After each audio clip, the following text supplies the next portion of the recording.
What's up, Chiefs Kingdom? You are tuned in to the ArrowHead Chief Podcast, Bengals versus Chiefs preview. We got a big game on Sunday afternoon. There was a 3:15 game, 3:25 game, whatever. It's in the afternoon, and we got them damn Bengals coming in town, so you know what that means. It's time to put the beats on them. We got a lot of things to talk about. We got some unfortunate news in the Chiefs Kingdom we're going to get into, and we're going to break this game down. So, without further ado, let's talk Chiefs. Yeah, Arrowhead Chiefs. It's your girl, Miss Nicole. Queen of Hustle, baby. Started from the bottom, now we here. My homie at the start of his career. Let's go. Try to warn him early, hear the truth. Tune in every Sunday for the juice. Arrowhead Chief Podcast, bringing all the news. If you missed the play, come back for reviews. Cris Style. Out here rapping for the crew. Post-game highlights, go subscribe on YouTube. If you missed the play, come back for reviews. Post-game highlights, go subscribe on YouTube.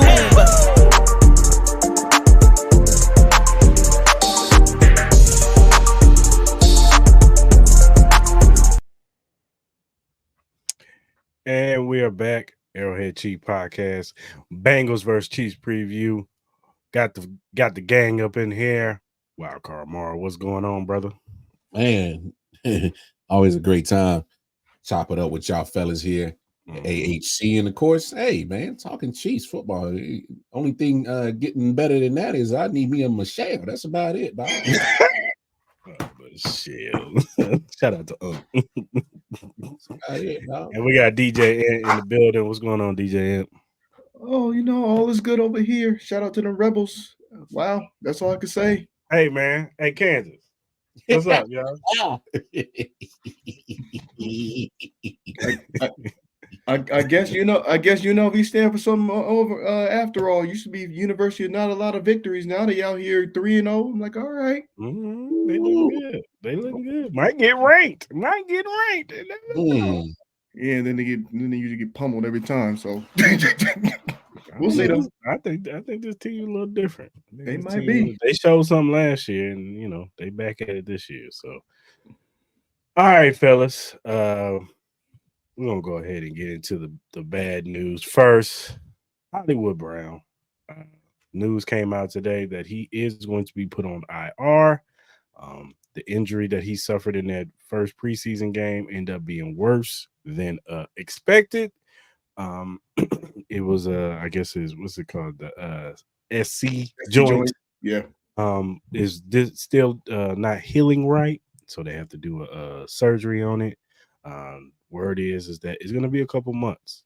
Now there are chances. I've heard. I listened to Matt Verderam on 96.5 The Fan, and he was on the drive and he was talking to Carrington, and he said there's a possibility he could return in the back end of the season. At the back end of the season, and be ready for the playoffs. But there's also a possibility he could be out for the season. So hopefully, his rehab after he's supposed to get the surgery on Monday. So hopefully the surgery takes and he's able to rehab, and hopefully we can get him back at least by December, even January. I know that you're out for 4 weeks for the IR, and if you get 21, I think it's 21 days or 28 days, you have to either get put back on the roster or they got to take it. You know what I'm saying? They got to, put you permanently on there once your season is over. So we'll see. So that'll be about a six to 8 week frame. So we'll see. Hopefully we can get him back for the playoffs. If not, there's a possibility he could be coming back next year on another 1 year deal, or possibly on a cheaper deal. So, what were your initial thoughts, fellas? Let's start with you, Mar, when you heard this news.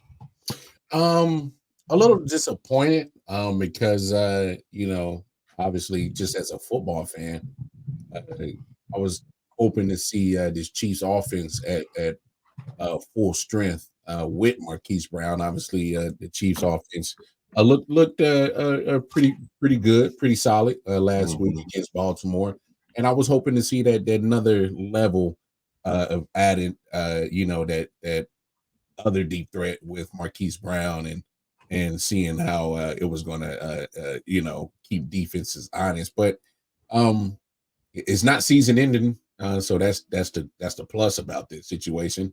As we was talking off air, I was hoping that probably could have time frame wise, I was hoping that they could have got some of that cleared out in August. But things happen. Uh, Mhm. it is what it is. I'm as a Chief fan, I'm not worried. Yeah. Because I mean, we saw how that offense operated against Baltimore. I mean, there's enough uh pieces that can still get the job done. But maybe November, December, getting closer to the playoff push. Hopefully we can see what's up with Marquise Brown. So I mean, it is what it is, man. Take your time, bro. Mhm. We in no rush to need you here. So What's your thoughts, DJ? Yeah, you don't want nobody, it's unfortunate news. You don't want nobody getting hurt and all that, have to go through a process where it's delayed. But at the same time, it just come to shows like the Chiefs make sure they're 2 steps ahead. So he actually had another plan in place. So it's like not too much to be concerned about. Like you talking about the timetables, they're going to be close to the end of the season. And I was thinking it's about 3 to 4. I remember a friend actually going through something like that. So it was, I forgot what they were doing. They said that was how long it took for them to recover. But, you wish all the best, for him. And, I mean, if he's able to get back in time for the playoffs and everything, that just makes it postseason that much more scarier, because we know how talented he is. We know what he can potentially bring to this team. But typically, just like any other sport, next man up. And we got a dose of that in week 1. Of course, there's gonna be some kinks and stuff to work out, and how that carries it on. It should be able to motivate and get some of these other players, that are a little bit further down the depth chart, some more reps. So, obviously we're going to see more, and this means more opportunity for Worthy. Rice going to continue to do his thing. Juju's going to step it up even more. They brought him back, and apparently, there was a good reason behind it. So we're going to see how this goes, see how they get going, and just play Chiefs football.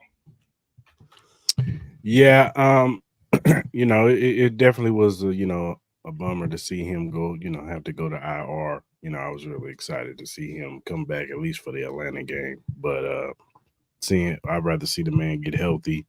Um I want his career to be, long extended, because they say this could be, life threatening, this injury. So hopefully he recovers, has a speedy recovery, but, also want him to recover well. So, and as far as this offense goes, I'm not worried. We still got Rasheed Rice. We still got Travis Kelsey.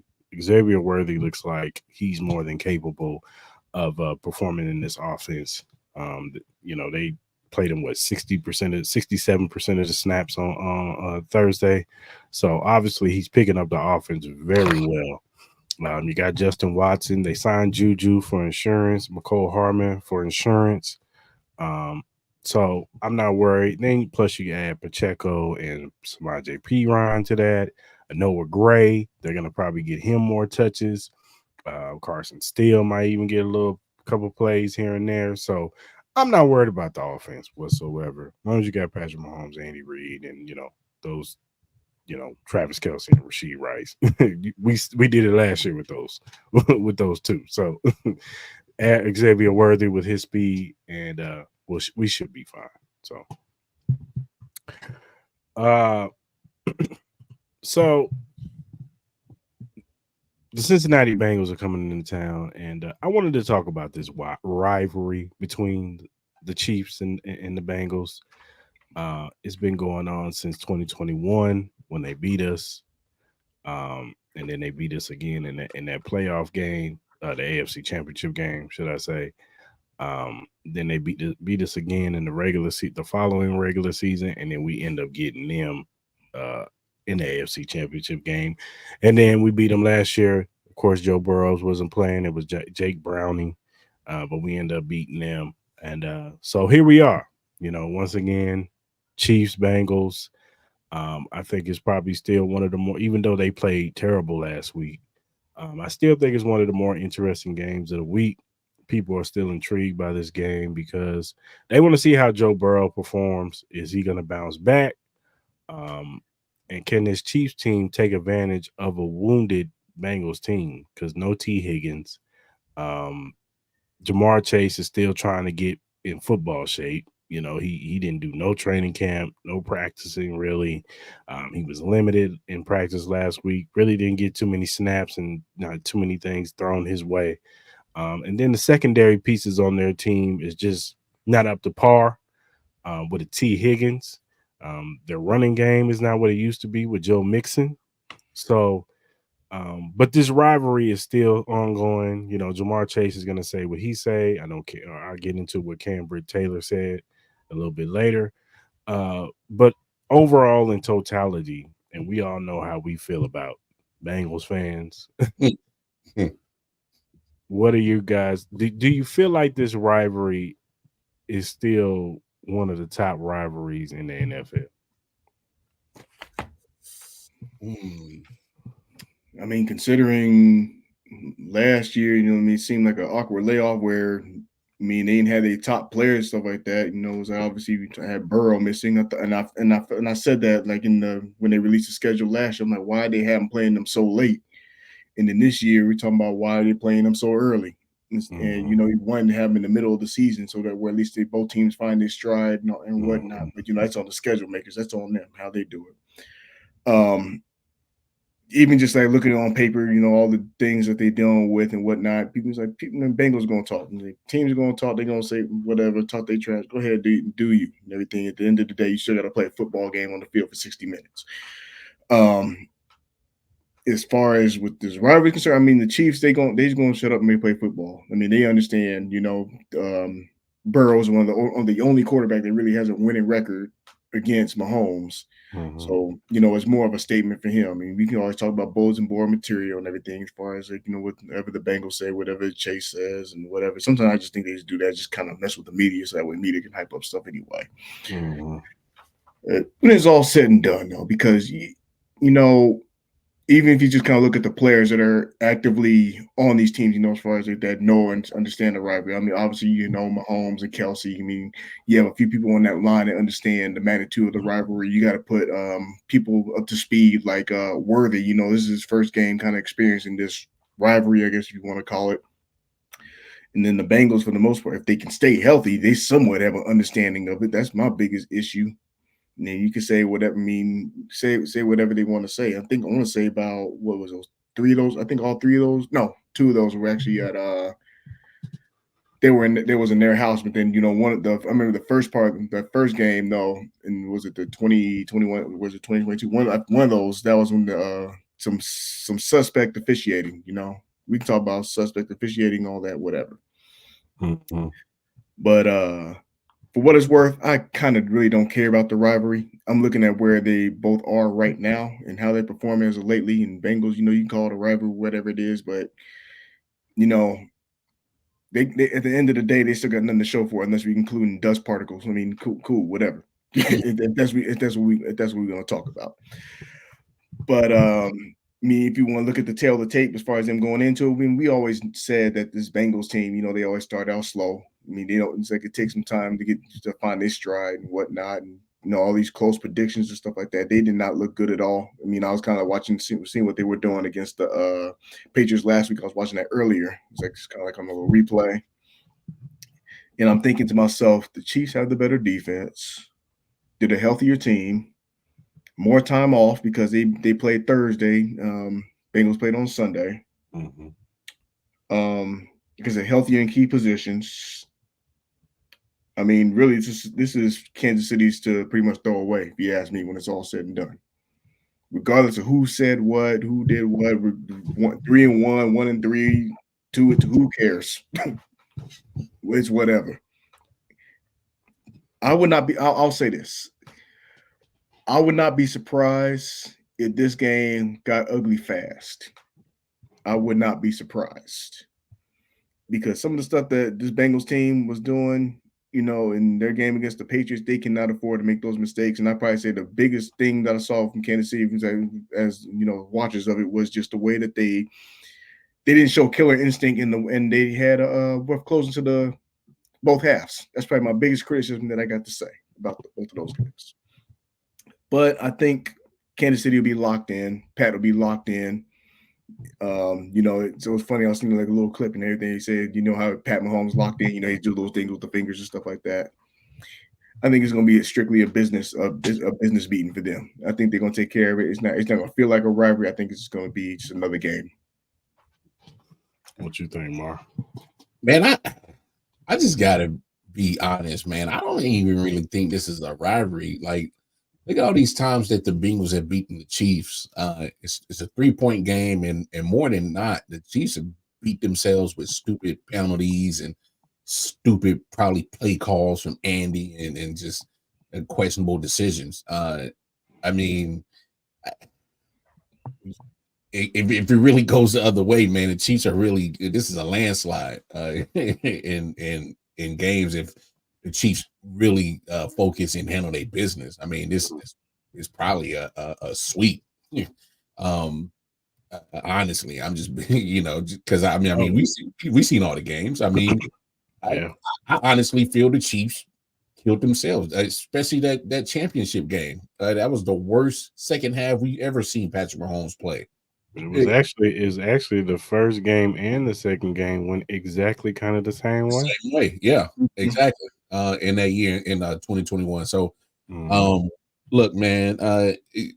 Obviously, the Chiefs are rent free in the Bengals' mind because we see how they act and we see how they talk. They're quick to say some slick shit in the media, and that's fine. Talk all you want. Y'all got a Super Bowl appearance. We got banners. So I mean, what's really a rivalry? I mean, they, well, we hanging up Super Bowl appearances in the rafters now. I didn't like it's a in-season tournament like the Lakers type shit. Is that what we're doing now? Okay, cool. Have it, whatever. Super Bowl patches. Yeah. We got Super Bowl patch jerseys. Yeah, okay. Well, where's your trophy and your banner at? I mean, look, Bengals fans are the ones that's really gassing this shit up to make it seem like a rivalry. I mean, we're worried about getting banners over here, and they worry about beating the Chiefs. Just how it just when you set it up like that, that shows you the difference in the way the franchises are headed, man. So I really don't see it as a rivalry. I know it's cute that the media likes to hype it up. ESPN is going to talk about it and hype it up. Jamar Chase is going to flap his gums and try to hype it up. But I mean, DJ Ant pretty much said everything. Everything's in the Chiefs' favor in this game. I'll be honest. I'll be disappointed if this isn't a blowout. I'll be disappointed if this is not a blowout. The Bengals start slow. Joe Burrow keeps doing this with his wrist. He can fake all the funk he wants and say it's not bothering him. I mean, his wrist isn't an issue. Okay, all right. And then why you got to flex it, huh? You know what I'm saying? So we know he missed half the season last year with that. He's having some durability issues. He's missed some significant time in his 4 years. No T. Higgins. No Joe Mixon. He's in Houston doing his thing. No Tyler Boyd. So your weapons are decreasing in this game. You're missing two of those key pieces that kind of helped you get that garner of attention in the NFL. But I just don't see this Bengals team measuring up to the Chiefs. We can't forget that O-line is still pretty shaky, and if Chris Jones played like he did in week 1, we ain't worried about no mobility issues with the quarterback in this one. So we ain't worried about Joe Burrow rushing for 120 plus yards. Now that ain't happening in this one. If that happens, something went totally wrong. Oh, if that happens, man, I'm done. I am done with NFL. No, I am done. So no, man, I'll be honest, man. If the odds makers in Vegas don't get their hands on this game, this should be a blowout, man. Yeah, for sure. Yeah, I agree with both of y'all, man. It's just this rivalry is kind of it's not like you said, Mar. If some things bounce a certain way in all those games, we probably are sweeping this team. The first game, it was a lot of questionable calls in that first game. Like the referees was terrible in that game. The second half, we didn't score a touchdown. We only scored 3 points. Same thing in the playoff game. only scored 3 points. That was probably Patrick Mahomes' worst half of football we've ever seen. Then you bring it forward to the following year. If Kelsey doesn't fumble the football, we're driving down the field, we probably win that game. So yeah, and then of course, in the AFC Championship game, we end up getting them, and even in that game, there was missed opportunities to put that game away, and it was either a turnover or a dumb penalty that we could have lost that game too over some dumb stuff. So, I do think that this rivalry it's pretty one-sided. At the end of the day, we win Super Bowls, like you said, Mar, like you said, and they're the king of you hear Jamar Chase talking about, we're the team to beat in the AFC, and it's like, boy, he said everybody know it. I said, who is everybody? Yeah, Bengal fans. That's it. Everybody. Anybody live in Ohio? That's about it. And that's probably questionable. They talking about throwing watch. You're not even the best. You're not even the best team in your division. That's a fact. When Lamar is healthy, they win the division. They talking about throwing watch parties and everything. I said, well, I guess they talking about the Cincinnati Reds must be playing later or something like that, because that's the only watch party that's going to matter if this game get ugly. Hey, Chris, that Pittsburgh defense right now will stomp on that Bengals offense. TJ Watt is playing out of his mind as usual, so it looks like that's all you need to win with TJ Watt. He can play quarterback probably. I mean, there's a reason why, at least for myself, why I had Cincinnati being third. I mean, Ravens. I think we safe to say the Ravens. I think we said the Ravens are going to be the team to beat. Mm-hmm. Pittsburgh. No, I'm convinced, as long as you got Mike Tomlin, they're going to be 500. Mm-hmm. And if you have somewhat of a competent average quarterback, you're going to get at least 2 borrowed wins somewhere in there. Yeah. So that's why and then the Browns, that situation is getting worse because it's over for Deshaun Watson. They in salary cap hell, basically. It's over, man. They trying to get about that. I think they leaked that stuff with the woman. They trying to get out of that contract. Good luck. They're gonna have a whole lot of money still in the books, though. Oh, hey, they can't cut him, bro. No, they can't. But I think it's a loophole. If he gets in trouble again, they can void their contract. Well, from what I understand, there's wording in the contract where the guarantees are still he still gets paid the guarantees, barring suspension, no matter what. Because whoever his agent is, they was like, bro, let's put some guarantees in this thing just in case. So guaranteed robbery, bro. So here's the like if they cut them right now, they're on the hook for $200 million, bro. You can't do that. That's dead cap money. You can't do it. Next year it's 127. It's like 179 million, and then the third year, 3 years from now, it's like 100 million of dead cap. So they can't cut them. You can't sit them down because, I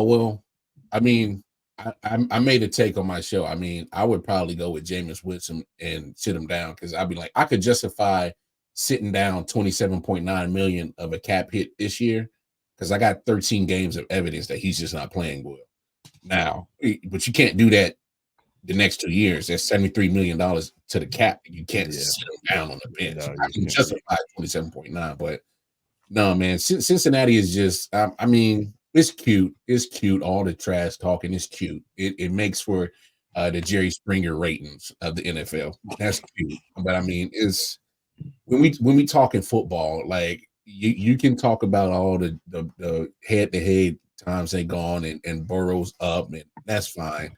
What do you got to show for it? You're still one of those teams that's never, and I emphasize the word never, won a Super Bowl. So what do you got to show for it? It's like being overly excited. You beat a team like we beat the Chiefs before, but at the same time you didn't beat them when it matters. That's when it's all said and done.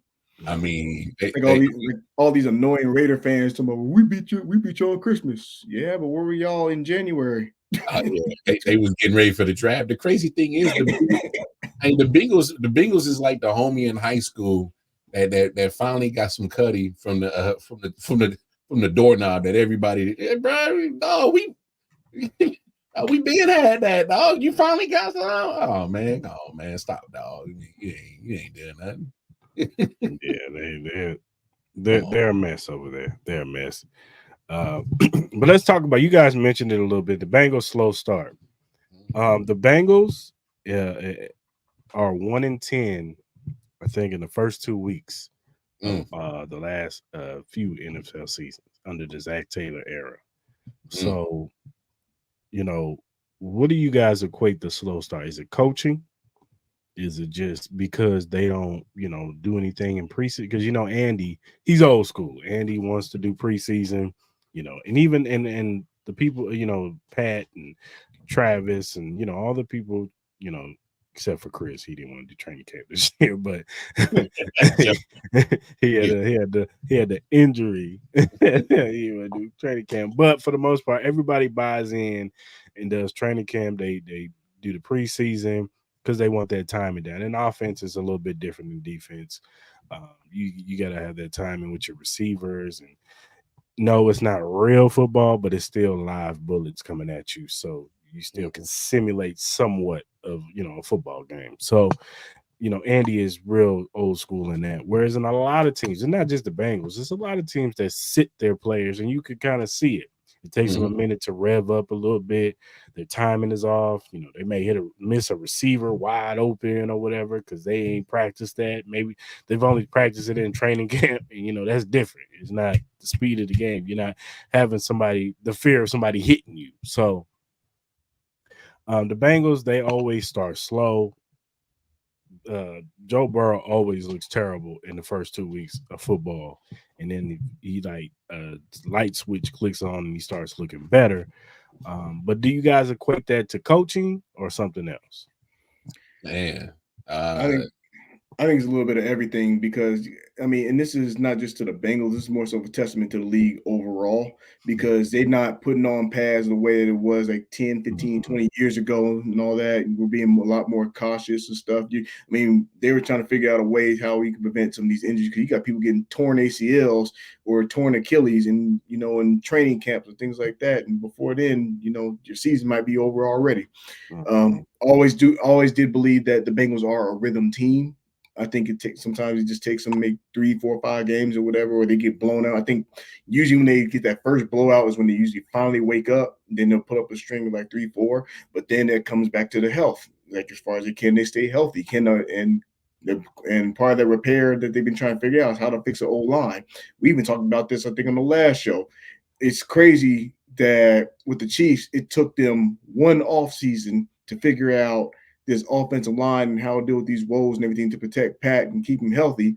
But then the Bengals been dealing with this the last 4 years and still can't get it right.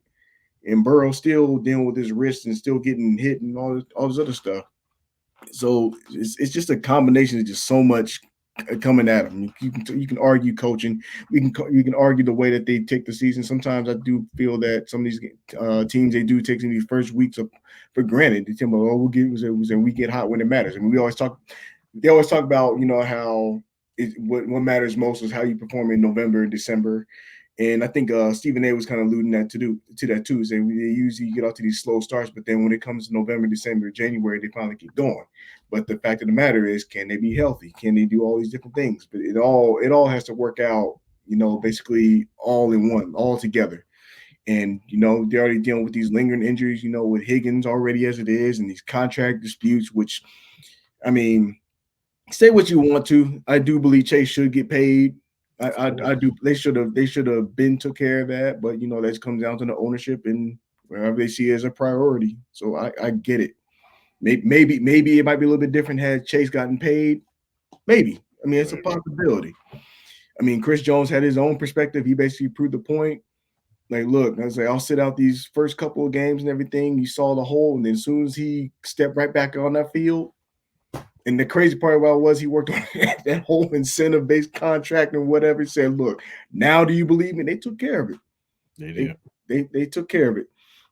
And I'm pretty sure. I mean, Creed ain't that kind of player, but at the same time, they paid him, they took care of him, and I still think he's going to perform top tier because he deserved that top tier money. He is arguably the best center in the game. But take care of your players. Players got to. I mean, on the players from that perspective, everything they got to take care of business. I don't know. It seems like there's a lot more under the rug, if you ask me, though, in my opinion, along with some of these other issues that they're dealing with. Yeah. I definitely touch on a lot of those main points, but I mean, just look at the franchise of the Bengals overall from top to bottom. So let's start at the top. Their owner, Mike Brown. Yeah, he cheat. He cheat. Yeah, right? He cheat. Walmart owner. I mean, the dude, he likes more of that money in his pocket, and that's where he likes it. All right, I get it. Yeah. Look, I understand Jamar Chase wants his money 2 years ahead of his extension, but damn it, do you not want this guy on the field? I mean, he reluctantly played last week. I still think he was like, man, if I don't play like NFL season or start missing game checks, that ain't gonna be good for my pockets right now. So he's like, man, let me bite the bullet. So, but if it was up to him, he would not have played last week. I'm pretty sure of it. So one, you got a problem right there where you only want to pay your quarterback. I mean, Joe Mixon, he wanted to stay and he took a pay cut to stay the year before. Like, come on, man. Like, you didn't want to pay now. Look at your running game. I didn't see it last week against New England. You think you missed Joe Mixon because he looked like he was doing just fine in Houston, but that's for another conversation another day. So that's a problem that you got at the top.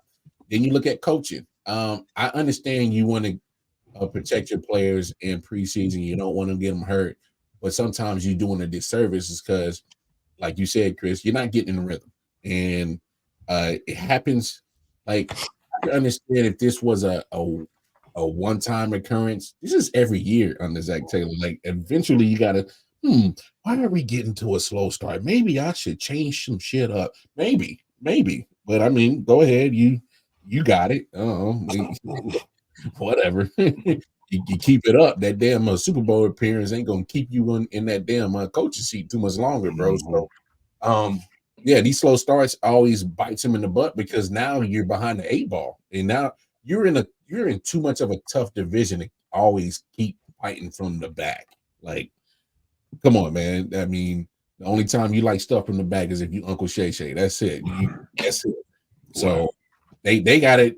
Like, come on, it's every year that they're behind. So they're behind Pittsburgh, they're behind Baltimore, and then you're behind all the other teams in the AFC, which is the tougher conference. So you're playing from behind. That's not good. And then the players, they can't stay healthy. I mean, Joe Burrow, I mean, obviously he misses time and then he misses some preseason. Then by the time the season starts, he's getting into shape, like game shape. So he's not even to the point of being at his peak of physical fitness. Same with T. Higgins. By the time he gets back, he's not going to be at his peak. When he gets back, Jamar Chase isn't at his peak. He missed all the training camp, so it's a domino effect. I think that franchise is a damn mess, if you ask me. But I mean, they can fake the phone all they want, but the proof is in the pudding. You start slow, and then you can't make up all that ground in 17 games. You just can't. You don't have the luxury of a 82 game NBA schedule or 162 game baseball schedule. You ain't got that luxury. You got 17 games where literally every last game matters from week 1 to week 18. And you don't have that luxury to come from behind every year in a tough conference, a tough division to think you're just going to be okay. No, they don't work like that. So I think they're fundamentally flawed in how they go about business. But good thing I ain't got to root for that sorry ass team. So I'm good. I know, and part of that too. Remember, they were banking on this is why you draft a kicker. Your kicker ain't helping you in the last 2 seasons. He ain't gonna be the one that put up 7 every time. So I mean, I just think they need to do something. I mean, I'm looking at their schedules, not necessarily the toughest schedule in the world, but you still got to deal with your own division. And there's no guarantees. I'm staying behind it though. I don't believe that they're gonna finish anything higher than third in their division, which is usually ain't good, because if you finish third in your division, most likely you ain't making nobody's playoffs. Especially in the AFC. No. Yeah, I agree with y'all, man. The Bengals slow start. It starts with the top. Mike Brown, his issues. You know, he's always been known as cheap. You know what I'm saying? It was surprising that he paid Burrow the money he paid him, but he's not paying T. Higgins. We all figured he wasn't going to pay T. Higgins. We knew that from the jump, especially when he was hurt most of the season last year. It's like, yeah, he ain't paying him. And then you got Jamar Chase, who, of course, he wants probably more money than Justin Jefferson. So he's gonna hold. You know, he tried to do a little hold in. You know what I'm saying? He showed up, but he did a hold in. But he's out there, and he said all contract negotiations are off now, and so now, you know, they move forward, and let's see if he could keep his head on straight and this not be a distraction to the team. And they're just gonna have to pay him more money next year because, if he balls out, then yeah, that price goes up. Would they put him on the tag though? Would they? I wouldn't be surprised. Well, yeah, but here's my thing. Why put him on the tag when the wide receiver, the top 5 wide receivers are in between 30 and 35 million a year now? Just go ahead and give him the long-term contract. I mean, and he's still got 2 years left on his contract. So that too. Because his cap hit next year is like 24 or 25 million or something like that, if I'm correct. So yeah, but yeah, and then the coaching too. The coaching. I think Zach Taylor, you know, he's gonna have to switch some stuff up if he wants to change that record from 1-10. Like, that's kind of bad. Like, you know, you got these slow starts, and they always look terrible in the first 2 games in the season, and then they start picking it up after a while. So it's definitely something that they change. It's on the same pattern. I mean, realistically, that trend is on the same pattern too. It's like they're going to probably be opens that we expect them to be 0-2. It's like you expect the Chiefs to take care of business. Then you get a couple of freebies in the Commanders and in the Panthers, and then you turn around, you play the Ravens. You play your division game, and that can be the pivotal thing. So they got to fix something. Yeah, they definitely do. All right, man. Let's talk about Joe Burrows, man. A lot of analysts are coming out saying that, you know, Joe Burrow is overrated. I know James Jones said it. I know who else? Chris Canty said he's selling all his stock on Joe Burrow. Some people think that he's the second best quarterback in the league, and there are people who think, you know, Josh Allen is the second best quarterback in the league. So, what are your guys' thoughts on the whole Joe Burrow situation? Is he overrated? Is he the second best when he's healthy? What do you guys think? I think James Jones hit it right on the head.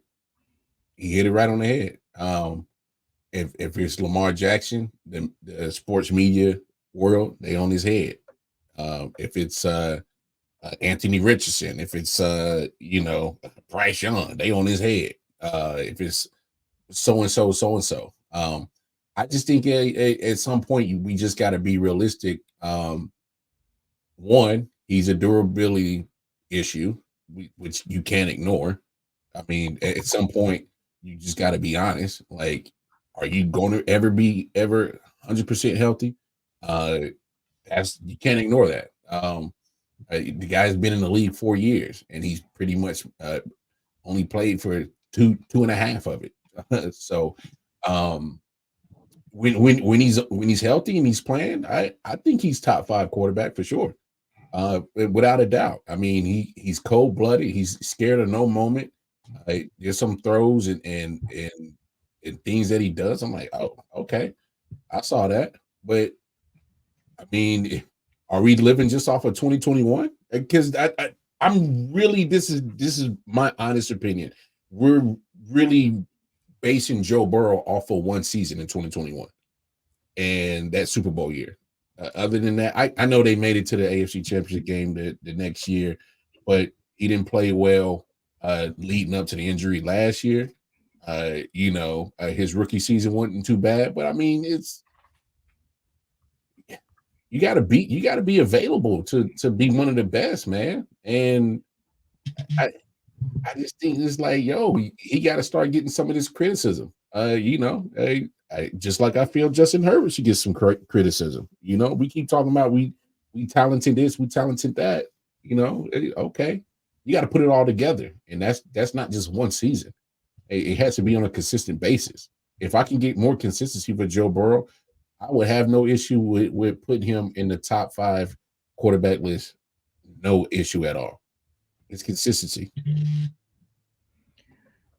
I mean, I agree with that. And also, he's just, you kind of look at the different attributes and things, that's going on. I mean, part of that problem is that the Cincinnati Bengals, they've never really had a solid offensive line at all. And truth be told, Joe Burrow is fragile. I mean, that dude is basically glass, if you ask me. I mean, you even make the comparisons, as far as the different quarterbacks, although it may not necessarily be the best practices. Like, although Lamar Jackson, obviously, he has the mobility, that factor and stuff like that. So he can do a lot of things that Joe Burrow can't do or doesn't necessarily do, be able to juke and run as fast and get downfield, do what he need to do. You look at Josh Allen. It's like the dude is just he's just a bruiser. It's like he's not an easy guy to bring down at all. I mean, with this dude, with Joe Burrow, I mean, you flick him in the shoulder. I mean, he's either going to be a flag or he's going to come down with a torn tibia or something like that. He's just fragile. I mean, you can say, and I think that's important as far as that's a testament to the general managers and to be able to address that and realize, look, this is what we got to deal with. This quarterback needs to get protected. I mean, the Chiefs recognize it. Like, look, this dude Patton say, although he has the ability, he said he can't be having to scramble around for the rest of his career. We got to do something about it. And maybe I think in that aspect is something that the general manager for the Bengals has to recognize and do. Like, look, he's like he's just not. He's like his durability is low. What's the name of the general manager? Mike Brown. I don't even know, and I don't even care. I mean, whatever chili eating bum over there ain't doing their job. That's the way I feel about it. But they ain't doing nothing to protect them. And you take different aspects of the running game away and stuff like that. I don't even know how they pass blocking it with these running backs. I really ain't paid much attention to it. But the bottom line is that this dude needs to get protection. And it seemed to be the same issues year in, year out. And I think Mars made a great point. We're talking about that one season, where it's, just things happened to go right and they were to get there and had a cool little Cinderella story. But at the end of the day, you ain't get the job done. Cool story, bro, but you ain't finished the work. That's the bottom line. So they got to do something. They got to look at look at their quarterback for what he is. Could it be a top 5? Absolutely. Is he top 2, top 3? That can be a different debate. Yeah. Because even with Josh Allen and whatnot, I mean, he's dealt with some of the different coordinators and stuff like that. And ever since they got this new coordinator, he's played a lot better.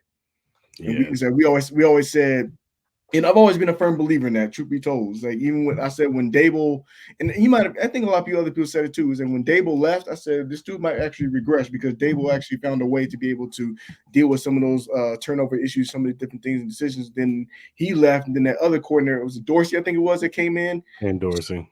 He screwed it up. Yeah. Then they bring in this other OC, and that's why we always talk about the importance of Yeah. We always talk about the importance of that quarterback coach connection. And you could probably say he slid down maybe 5. You might be able to put him on the fringe, but they got to do a better job. Find a way to be able to protect them, pay their people, whatever. But if this dude want to keep shopping at Kmart and think he can get a supreme product with a Kmart budget, ain't gonna happen. Hey, I want to throw this in here. I know there's going to be some Bengals fans going to watch this. Oh, y'all Chiefs fans, y'all was haters. I can, and fellas back me up on this. We're having real football analysis right here. And I need you Bengals fans to be realistic with yourselves.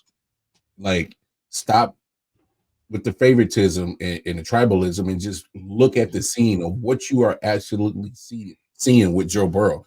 Like, I remember they used to give Kyler Murray hell for fast starts and slow endings. So what's the difference between slow starts and fast endings? Like, is like, I understand getting hot at the right time, but there's the elite quarterbacks. There's a couple of games where defense might slow you down, but consistently for 17 games, you're a problem. You are a threat. Like, I'm not worried about Joe in the first month of the season, because the No, proof is in the pudding. Look no, at it it. is. Look at the proof. It's not us hating. The numbers don't lie. He is terrible in the first 4 weeks of the season. You suck. It is not us being Chiefs fans hating on this dude. I think the guy is talented, but you can't start like crap and expect to be in the thick of a playoff push every year with those terrible starts. You just can't. It's ridiculous. Like, I got to be realistic as Bengals fans, and be honest about your boy. I'm honest about Pat when he has bad turnovers. You can still be a fan and be realistic about your team. Be realistic. Y'all just not good in the first 4 games. Look, that season where they ended up having that neutral site game, because of the Damar Hamlin thing, they had I was fighting for that. I didn't agree with that at all, as far as with Bills getting that home game by default. And they was talking about that whole, they was everybody with Bills Mafia and all that, they were already booking their tickets down to Atlanta before the job was even done. And then Cincinnati, they pretty much that was probably like the one time where I can recall it when much said as far as from the players, they just went up there, took care of business, and then the rest was history. That was probably the one time I can recall. But other than that, I just don't get it. I don't get it. It's like I give credit where it's due. I do believe in that as a fan of what, and no matter what. Good, bad, ugly, no matter how much I can't stand your team. I don't even care if it's the Raiders and everything. If your team is doing everything they need to do and I respect it. But if they're not, shut it. Yeah. As far as Joe Burrows goes, I was one of the wheelhouse when he was healthy. I thought he was the second best quarterback. I just always thought that Josh Allen used to always get excuses made for him. They ridicule Lamar Jackson, but then when Josh Allen do the same thing, it's like the greatest thing in the world. Like, and he would have costly turnovers in big games too. Exactly. I think I've always said that Josh Allen got more credit for losing the 13 seconds, which I understand. He played great in that game. He played a great game, but he still lost. But he lost that game more than Joe Burrow's got credit for beating Mahomes in the AFC Championship game. Like, and I know Joe didn't play, and it kind of goes to that. If you look at that playoff run to them going to the Super Bowl, they probably could have lost every last one of those games. Absolutely, yeah. They should have lost. I thought they played a tough game, I think, against the Raiders in that opener. And one of that touchdown to, I think it was Tyler Boyd, shouldn't account because the referee blew the whistle. So, and they still had a chance. Derek Carr still had a chance at the goal line, but it's Derek Carr. It's Derek Carr. But he had a chance to win the game, even when at the most. Then you talk about the Tennessee Titans. Tannehill lost that game. Like, if Tannehill doesn't turn over the football, we're talking about Chiefs and Tennessee. I know it too, frauds. And then, like we reiterated, the AFC Championship game against us, Pat just had one of the worst. If the Chiefs kick a field goal before the halftime and everything still goes the way it goes in the second half, the Chiefs still win the game. Poor clock management, because as when they threw that ball to Tyreek Hill, it made no sense at all. Yep. And that was when everything just went downhill. It was just like they went into halftime with that on their brain and they just never recovered. So and then I guess you could say the following year they were a little up and down, but they end up, getting to the AFC Championship game. And injuries have taken Joe Burrow most of his career away. But I agree with y'all when he's healthy. I do think he's a top 5 quarterback. I'll even say he's top 3. But I will say this: people are gaining up on him. Mm-hmm. People are about to catch him. If he doesn't have a great season this year, you got CJ CJ Stroud. Stroud. You still got Lamar Jackson. Yep. Like Lamar, he's a 2-time MVP winner. He finally, got over a little bit of a hump and got to the AFC Championship game, but he ended up not unfortunately because we beat him. He ended up losing. He ended up losing. He did his job. Yeah.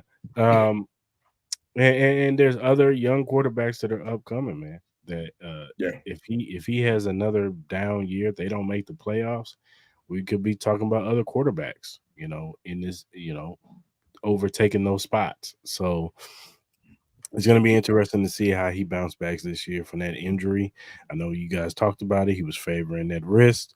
I don't know if it's just, him getting used to throwing with that, having that arm, their wrist problem again, and it's lingering or it's sore or whatever, and it's just going to be a problem for him for most of his career or, whatever. But it's yet to be seen. But I do think he's a top 5 quarterback when he's healthy and when, he has the pieces around now.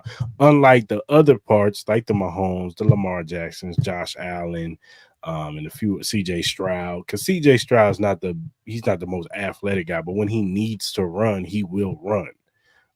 Just like Patrick. Patrick's not like he's not Lamar Jackson, he's not Josh Allen, but when he needs to run and it's a big game, he's going to run.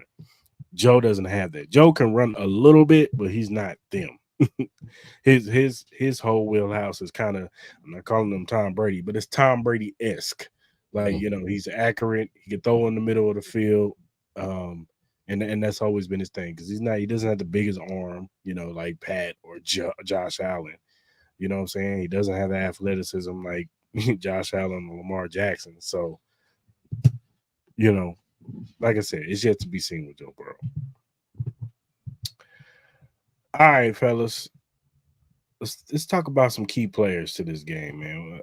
Who are some key players that you're looking at in this game that you guys want to see show out? Oh man, on the defensive side, it's time for our man. Just slipped my mind. Defensive end. Furious George. No, I'm looking for Karlaftis to get busy in this game. Whatever side he's on, I think the matchup favors the line of the Chiefs going up against that O-line.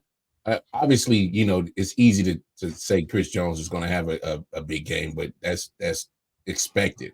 I'm expecting Furious George to get pretty busy in this game too. I like his matchup against either one of their tackles, whether it's Orlando or Trent. Let's go get after it. I mean, their tackles are big, but they're slow.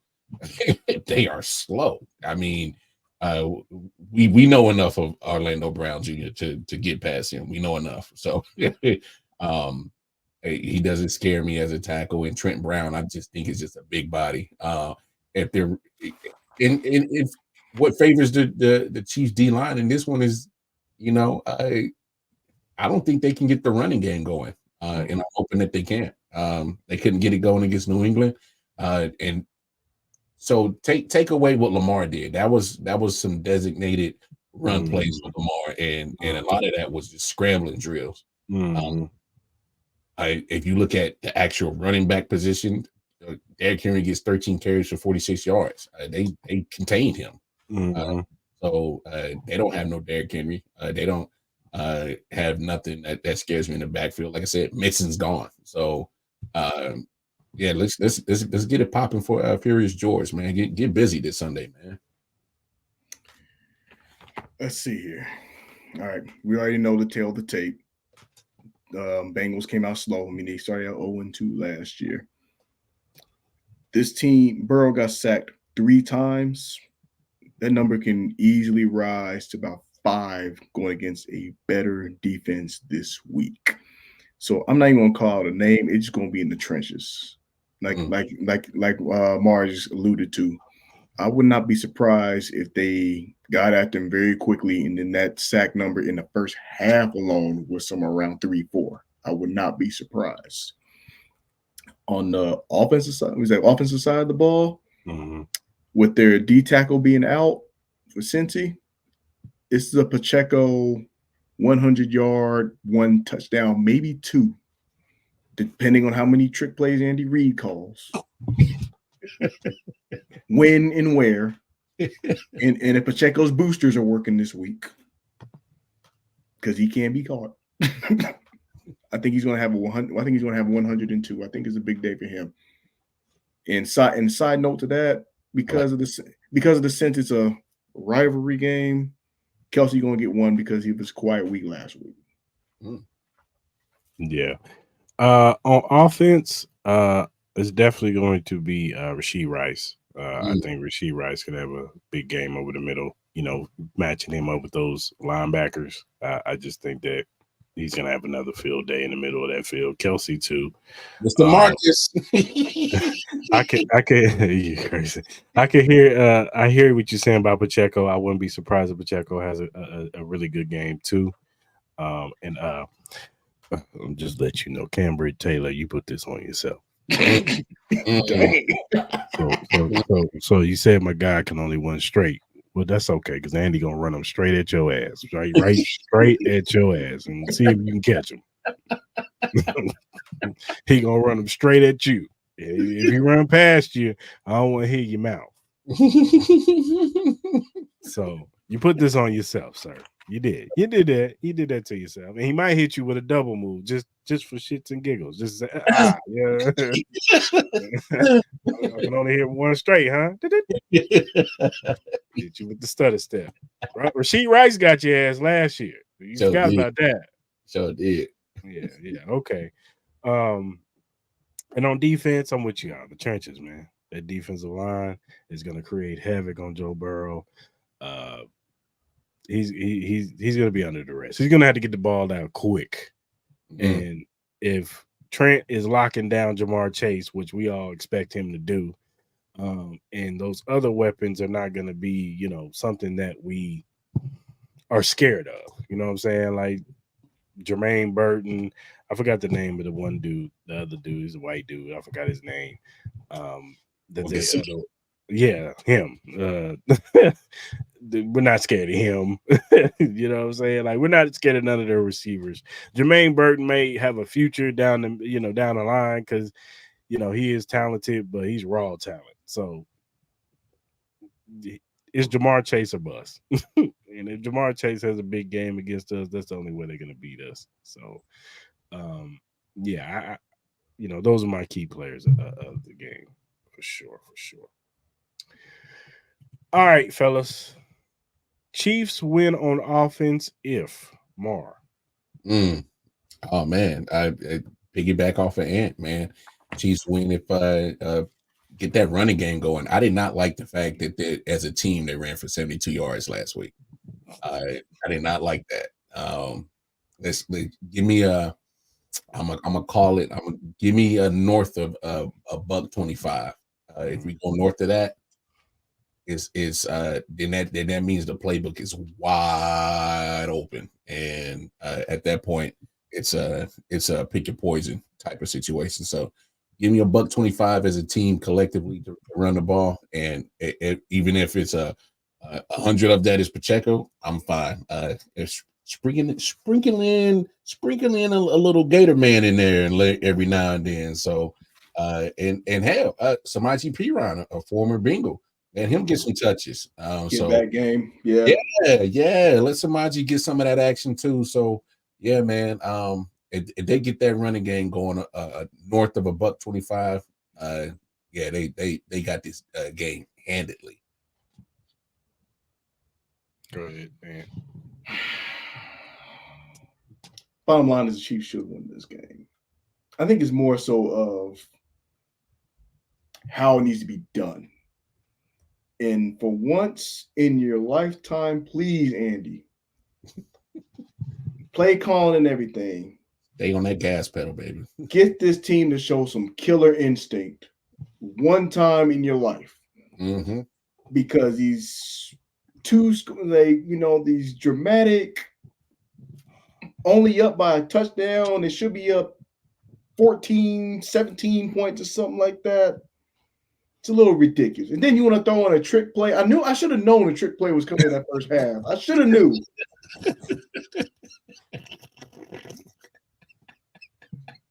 And I hate trick plays with a pass because I always feel like trick plays are for desperate teams. That's just my philosophy behind that. I mean, I don't mind trick plays, but if you're gonna do them when you're up by 2-3 scores. Like, don't be cute when we're up 3 points and we need this touchdown. Like, don't get cute, Andy. I get it. You're trying to throw them off, but do it in a fashion like we did against the Raiders, snow globe. Like, right. Do it like that.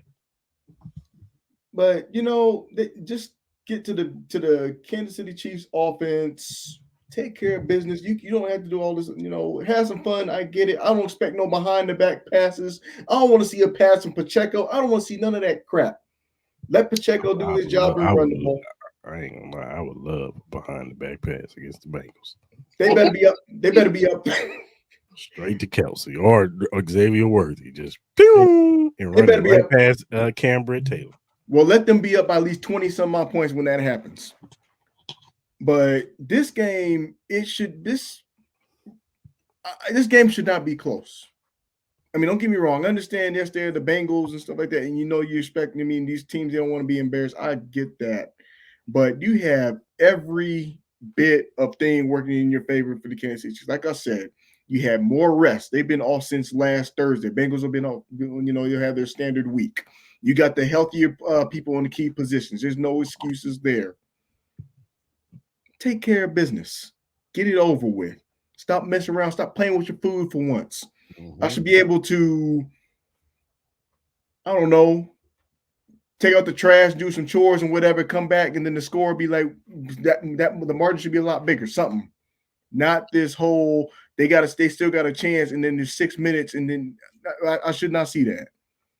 And if we go a little bit deeper, realistically, time of possession is probably an area opportunity which I would like to see as well. Control the ball and take care of the ball, because that Pat Mahomes interception, that was ridiculous. Oh my god, that irritated me, dog. Yeah. I'm right there with y'all, man. Run the football. Let's have a balanced attack, Andy. But put your foot on their neck, man. When you see blood in the water, go ahead and get them. You know what I'm saying? Put them out their misery. I don't want to have another one of those heart attack games. There's 2 minutes left, and Joe Burrow's got the ball and got a chance to tie it up or win the game. So let's just take care of business. You know what I'm saying? You're the better team. Take care of business, Andy. And stop, like Ann said, them trickery plays, say that for like we up by like 2-3 scores. You know what I'm saying? In the fourth quarter. I'll put it to you like this: if it can't be a situation where we put Carson Wentz in there, don't do it. Don't. No. Yeah, for sure. All right, fellas. If Chiefs win on defense, start with you, Ant. Get to the quarterback. That's it. I mean, easier said than done, but at the same time, we know this line is what it is. I mean, they have not protected Burrow well. I mean, we can make the argument, this is who they are. They start out slow, rushed, whatever. I get it. They got to help their secondary out, although the secondary did have a good game like last week. You can still help them out, get to the quarterback. I mean, granted, last week they had a Lamar Jackson, but I think is a great test. To have a mobile quarterback and everything keeps them on their toes, because you got to have that spy and all that and do whatnot. Ain't nobody really going to be spying on Joe Burrow. Joe Burrow is not going to run for no 500 yards. Forget it. It's out the question. Get to Burrow, have him, rest him by the third quarter. The game should be over with. Get to him. I want to see, like you say, we want to see George get a sack in there. Chris Jones should get one. FAU should be active. Get these guys. And even though I wouldn't be surprised if there's a linebacker sack in there somewhere either. Get a couple of turnovers. And he had a great game last week. I mean, I wouldn't be surprised if it was him. Sure did. Yeah. Yeah, definitely. Got to run the trenches on the defensive side, but I'm looking at the secondary. We can't. We not foolish. We know what Jamar Chase is. If we keep him south of 75 receiving yards, I think that's in the bag because you control him, keep him bottled up. Like you said, Chris, I don't see nobody else that really is worth to be scared about. So bottle up Jamar. Don't because he talking. So I'm expecting him to try his best to hey man, hey Mike Brown, you saw what I did against the Chiefs, right? You keeping track of that. So yeah, let's let him earn his contract on somebody else, not this week. So yeah, bottle up Jamar Chase, man. If you do that, keep him south of 75 receiving yards. He can have. I don't care if he got 20 catches. Keep them yards down and keep him out the end zone. And Chiefs win this game on the defensive side for sure. ABC, anybody but Chase. Yep. Yeah, man. My thing is the Drew Tranquil. Can you keep these tight ends from having a good game? You know, especially if they get into the red zone. Drew's kind of struggled a little bit against the pass. Their first game, he didn't ever, all eyes was on Nick Bolton. Drew has some slip ups too. So, I want to see that improved by both guys, that middle of that field. But also, Jalen Watson, he had a great game, man. Do not let any of these other receivers look like a superstar. Big facts. Some no-name wide receiver all of a sudden looks like the second coming of Jerry Rice on you. Because look, man, I love Chiefs, man, but we know we the king of making some player have that one game where he just all of a sudden look like a world beater, and then the rest of the games he is non-existent. So,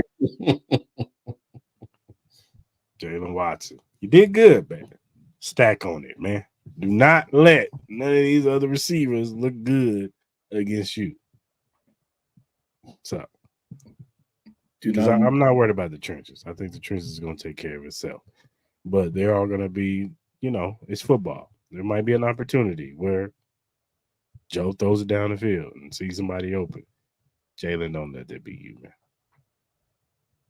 Mike Gesicki has a comeback game of his life. Nah, exactly. I am not trying to see that ugly gritty he do, bro. Ain't no gritty, man. That's a push cart, whatever thing he got going on. I'm not trying to see that ugly ass gritty he do. Yeah, for real. All right, man. Before we do the score predictions, let's go around the league. I want to get y'all guys' prediction on some of these other games. So, the vaunted Raiders travel to Baltimore. They gonna get blown out. Seriously, Ravens coming off a loss. Yeah, they pissed. I'm gonna add. They gonna beat the dog piss out of them, bro. Yeah, I got the Raiders winning, but I think this game gonna be closer than what people give credit for. You got the Raiders winning? No, I said I got the Ravens winning. I was about to say, but I think this game is gonna be more of a dog fight than what people give credit for. I think their defensive line might give them a little bit of problems. Well, the Raiders were fight last week with the Chargers, literally. They were. If somebody goes for it on 4th and 1, we might be talking about a different story. But anyway, that's why. Somebody goes for it on 4th and 1 on their 40. Maybe we have a different story. But I could also see, the Ravens going off because they let J.K. Dobbins look like he hasn't missed a beat. See, but that's my thing. If they let J.K. Dobbins get off like that, Lamar about to have 300 yards rushing. Eric going to add 200. Yeah. Right, that big old bus. L.A. Chargers versus the Carolina Panthers. Chargers. They better be 2-0. They better be 2-0. Carolina's trash. Bryce Young looks like he hasn't taken no step forward. I never seen a note. He can't. You see that trash team he played for? He can't. But they put more money in their offensive line than anybody in the league this year. Okay, and that's and Colorado Buffaloes did the same thing, and guess what? They got the same result. You can put money, you can invest in it. What you do is you invest in the talent. Panthers are not good. They are. I mean, they got. I like Deontay Johnson and the rookie Xavier Leggett. He has potential. But how can you get him the football when Bryce is going to be looking up the whole game?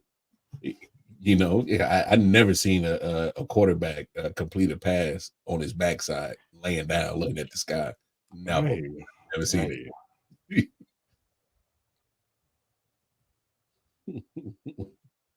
I haven't got to say nothing about that one. New Orleans versus Dallas. Dallas. Yeah, unfortunately, I'm rolling with Dallas in this one, but New Orleans looks good against the Panthers. Anybody gonna look good against the Panthers? My goodness. Hell, the way Lee Summit North is playing in high school, they might give the Panthers. I mean, I'm being facetious, but I'm saying that in tongue in cheek, though. You got Tampa Bay versus Detroit. Where's that game at? Detroit. It's a good game. It is a good game. Baker Mayfield looks like he looked last week. That's going to be a hell of a game. I think Detroit get the job done. I'm still around with Detroit, but that's a close game. Yeah, it's going to be a close one. I think it comes down to like a field goal or something. Yeah. You got the Colts versus the Green Bay Packers. That is a tricky one. No Jordan Love. It's Malik Willis starting. So I got the Colts, man. That Malik Willis is terrible. I'm sorry. Malik Willis is terrible. That's why I was mad. I was pissed off when they had somebody was saying I was watching First Things First, and they said that the coach was on the bud list and said, "Talking about I believe in you." I'm like, "You believe in the coach with this terrible quarterback? I'm like, you can pick up a high school quarterback." Josh Jacobs going to have a great game for them to win this game. Hey, it's possible though. That's possible. It's just with the Colts, though, and the only reason why I don't know is just we're talking about a quarterback that has yet to play a complete season. He's played 2 games, stuff like that. I want to see how it looks like in a back-to-back game, because sometimes you can have a great game, and then all of a sudden, who is this guy? Who is this Rudy Poo? That's I don't know. show me Richardson, that you can ball out and be that guy. I mean, he might be. That's funny. Green Bay would have to win this game of running the football good, and their defense would, have to get some turnovers. Mm-hmm. Cleveland rolling to Jacksonville. I got Jacksonville. Yeah, let's be honest. Jacksonville probably should have won the game last week if Travis Etienne doesn't fumble that football in the end zone. Now you're right. But I'm also going with Jacksonville on this thing. Deshaun Watson just looks terrible, bro. He's bad. Oh, his offensive line is out, but he's terrible. Deshaun Watson. He's a live shot at Deshaun Watson. Nick Chubb ain't there, but he's bad. He's bad. He's a live shot at Deshaun Watson. Now you're not gonna have no Njoku. They tied in, like David Njoku's out, so man. Wait till they put Kadarius Toney out there, boy. He gonna find out the hard way. He gonna wish he dropped the contract. Oh snap! Kadarius gonna drop about 6 passes from at the one. At the line of scrimmage, at the line of scrimmage, drop some passes. Should have dropped the pen to that contract. San Francisco traveling to Minnesota. I got to beat them. Minnesota went against the Giants. They suck. Daniel Jones is probably the worst quarterback in the league. Hey, man, you said it all. I don't need to add nothing else. This can get ugly real quick. I never seen a group of fans stick around in a tunnel for the losing quarterback the way they did last week. I've never seen that before. Talking about, you suck and and it was warranted. It was warranted because he was terrible. He threw a pick six. Man. Oh my god! I ain't seen all kind of memes. They had. Somebody said they simulated that the police went and picked up Daniel Jones. They took a picture of a garbage can. Because the police were picking it up, putting it back in the truck. Yeah, he's terrible. He's terrible. He's just bad. Malik Neighbors is gonna turn on him after this week. I know Saquon had a good old laugh watching that. Put Drew Lock in, man. Put Drew Lock in. Seattle. Seattle versus New England. Where's it at? New England. I mean, I'm going Seattle, but I think it's a close game. Only the fact that New England has zero offense. Right now, their defense is going to keep them in that game, but they're not elite enough to score a point. So that's the only reason why I'm going with Seattle. That's just I've never seen something so putrid of an offense. Well, yes, I have. The Giants and the Panthers. Never mind. But yeah, give me Seattle. I'm gonna be honest with you. Every year, there's always that one fraud team that starts out 2-0, 3-0, and then the truth, comes back down to earth. And I would not be surprised if the Patriots defense had one of them fluke miracle games and they beat the Seattle team. I just would not be surprised. And the Patriots might be that fraud team that starts out like 3-0, and then they keep coming down to earth. I hear you, and I hear you. I really do. I hear you. I got Seattle winning, but I wouldn't be surprised Geno Smith throw 2 pick sixes, a couple turnovers. Exactly. Deion White has a couple sacks, strip sacks, something. Christian Gonzalez, that kid right there, he's a really good corner. He's going to be one of those ones eventually. I can see him locking down DK Metcalf. And they can't get him the ball. And they're allergic to getting the ball to Jackson Smith and Jigba. I don't know what it is, but they do not want to get that kid the ball. Yeah, he's supposed to be one of the better receivers, young receivers that came out of that draft. So I don't know what it is. But yeah. So yeah, I got Seattle winning. Yeah. I wouldn't be surprised if it get one of them Geno Smith specials.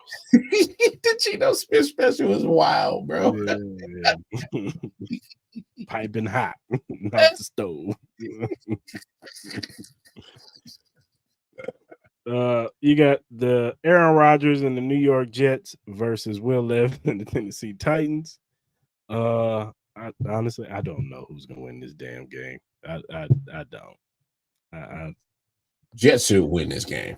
They should, but I could just see them getting ran all over by Tony Pollard. So we're talking about the Jets and who? The Titans? Yeah. Man, that toilet paper game, I don't even want to see it come across my screen. Jeez. The Jets, I mean, you already know how I feel about the Jets and whatever. I mean, they should take care of business, whatever they are, who they are. Just win the game. Just win one for Rodgers, please. Get it over with. Yeah. As long as I don't hear the Jets are back. Get out of here. And we got the terrible New York Giants versus the Washington Commanders. I'm gonna go with the Commanders. Oh, man. Jaden Daniels is gonna run all over this team. Who in the world want to buy tickets to that football game? Nobody. Oof, you gotta give them games away. They discounting them tickets already, bro. They can't sell that thing out.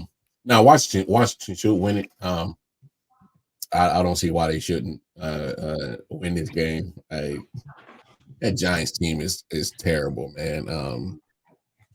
Don't ever bring them jerseys back for the rest of the season. Oh, that was terrible. Don't you bring it? Hey, don't even try to donate them to none of the third world countries. They don't want them. Dog, don't burn them shits. Burn is an understatement. Yeah, for sure. You got the Rams going to Arizona Cardinals.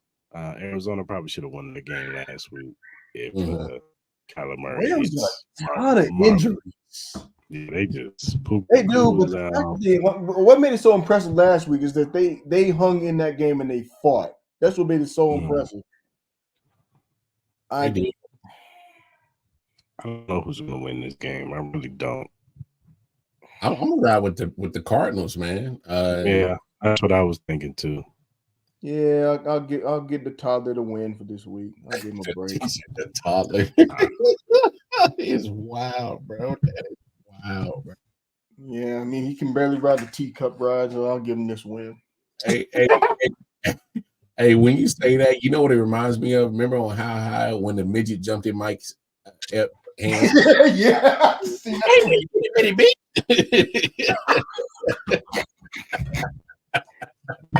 Yeah, that's Kyler Murray.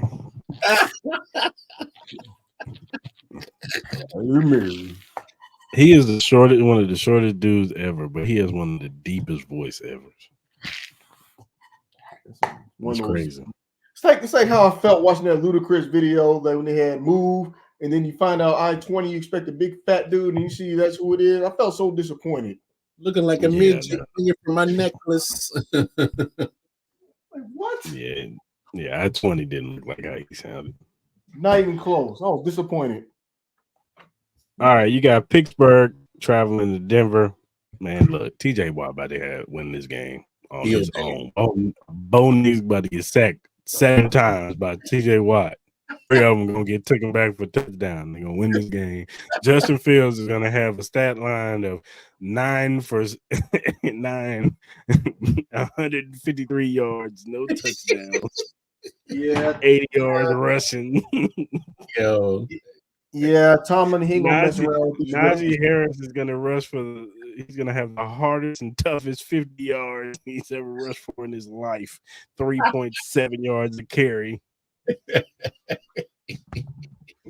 Jalen Warren's gonna have a big run for a touchdown. And George Pickens is gonna be pissed off because he ain't getting no touchdown. Give me the ball. Give me the ball. Oh man. Yeah, somebody gonna mess around with him. Patrick Surtain gonna lock that ass there. Sure is. Hey man, I love P2. I love his game, man. That sucks. He's a trash ass team. No, I do not believe in Bo. I do not. Now I'm with you. TJ Watt about to have a field day, bro. Yeah. And you got the Bears. Sunday night football. You got Bears at Houston. I'm gonna go with Houston. I think CJ Stroud's gonna have a field day. We'll see. I know how you feel about Caleb Williams. He expressed it too.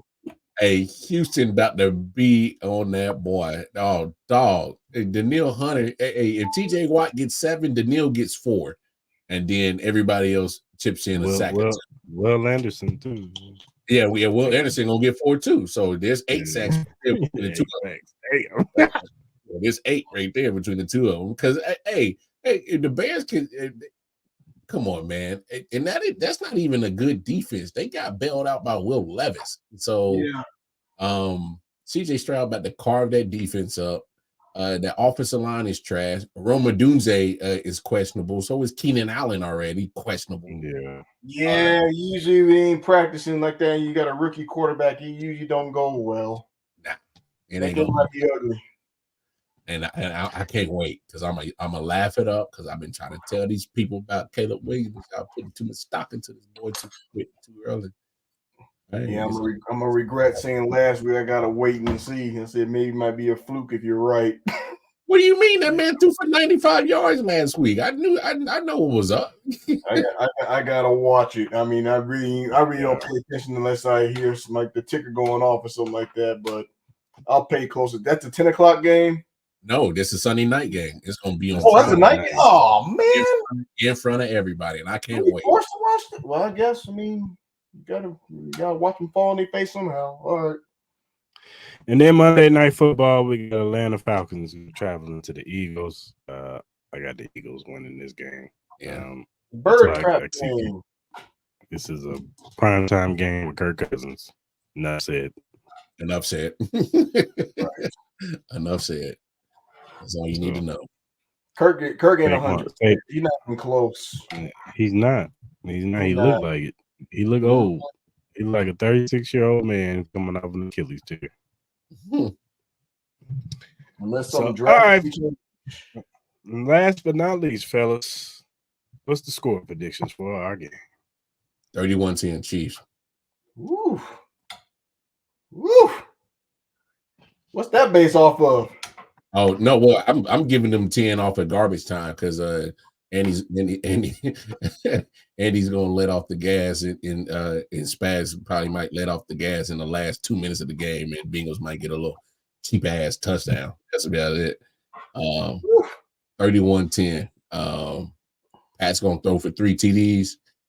Pacheco gets the other TD, and then just because we got the highest paid kicker in the league, he needs to earn his keep. So go ahead and boot a little harder and call it a wraps. Be done with it. Don't play with these boys, man. Put them out before the fourth quarter even gets started, man. All right. Well, I said it on. I shared mine on King and Quinn. Shout out to their podcast as I was checking it out. I said 34-13, so I'm pretty much right there with you. Yeah, you ain't too far. And more so based on what I was watching, them 13 sympathy points and all that. We're talking about a team that only put up a measly 10 points against the Patriots, and they just look absolutely sloppy. Like I said, I believe the Chiefs defense is better than the Patriots, and they still look like that team that look like they ain't giving up no more than 28 anytime soon because they didn't do that all year. So I'm gonna keep it there. 34-13, good guys at home. Yeah, I'm going 31-17. I think that, like you said, Pat's gonna have a real clean game. 3 TDs. Rice has a touchdown. Worthy has a touchdown. Kelsey gets a touchdown. Pacheco gets a touchdown. Everybody gets a touchdown. Buckner gets a touchdown. Buckner kicks 1 too. So, so yeah, that's how I got it. I just think that we're just better than them. We should put them away. They don't have T. Higgins. Jamar Chase is still trying to ramp up. Burrows doesn't look right. He looks like he's skimmish in that pocket, and he's favoring that wrist. So, yeah, I got 31-17 for sure. All right, fellas. It's a good pod, man. Good content. Week 2. We got week 2 about to be in the books, and yeah, man, I'm excited, man. I'm excited for Sunday afternoon football. Sure. Even though we got freaking Tony Romo. Oh, man.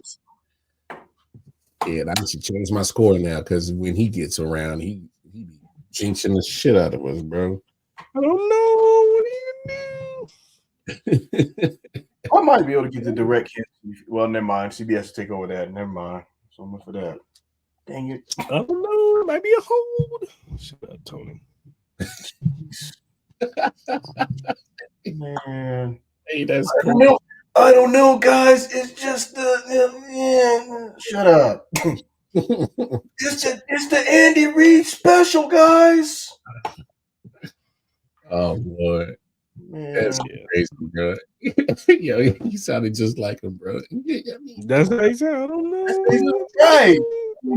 I don't know, guys. I don't know. Chris Jones looked like he was a little offside. I mean, a roller coaster sometimes. I don't know about this one, guys. Shut up. I remember when he called Buffalo the champs. I was like, the champs of what? Like, I don't recall them winning anything. What did they win? The champs of the AFC East. Yeah, sure. That's about it. That's about it. Still ain't much of nothing past that. What you got to show for it after that? Yeah. All right, fellas, let's go ahead and land this thing. You look down at the bottom, you see the link emqpodcast.com/locker-room. If you go to that link, you see the locker room access of all the podcasts under the Every Morning Quarterback umbrella. They got a 49ers one, a Patriots one, Jets one, and they got ours, Arrowhead Chief Podcast. Click on our banner. You see all of our episodes from the recent to the past ones. Also, if you have a chance, check out their YouTube channel. They talk about everything league-wide, NFL league-wide. They talk about college football, too, and they give you betting tips for the week. So go ahead and subscribe to Every Morning Quarterback. Shout out to those fellas over there.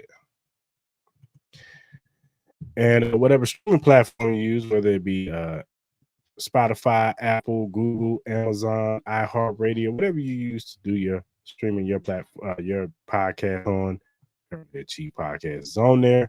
And your first time watcher on YouTube, hit that subscribe button, hit that like button, hit that notification button. So when we go live on Tuesdays at 5 p.m. Central Standard Time, and sometimes we might do a little, pod on Saturdays, it's Friday or Saturday to, preview the game, get a little closer look at the game, because, during the week, it's always news and stuff that drop. So, and we doing our pod on Tuesdays, we might miss something. So, check us out, man, and subscribe to the channel, man, because we want to hear from y'all, man. Get in the comment section, talk to us on our live pods, and hit us up. You can hit the comment section too. On this episode too. So, and whatever social media platform you use, whether it be Instagram, X, Facebook, TikTok, Threads, Twitch, whatever you use to do your social media on, Arrowhead Chief Podcast on there. Follow us at AH Chief Podcast. We will follow you back because our motto is we are not Hollywood. If Joe was here, he would say we're Hollywood. Hollywood. Yeah. So go ahead and follow us and hit us up, man. Give us, critiques, feedback. If you got a question or a topic that is Chiefs related or NFL related and we like it, we'll bring it up on the show. Because we want to show love to those who show love to us. So hit us up, DMs, email, or you can hit us up in the mentions, and we will get back to you as soon as we get the message. So, all right, Chiefs Kingdom. Until next week, let's get this W. Beat these Bengals down. Bengal fans, you know what it is. Go eat your Skyline chili and have diarrhea for the rest of y'all lives. Bummer. Bubble guts. Yeah, because that's the best. That's the only thing you're gonna get at Sunday. Because there ain't gonna be a W. Cameron Taylor, that's your ass. So, all right, Chiefs Kingdom. Until next week, we out. Hey, bro.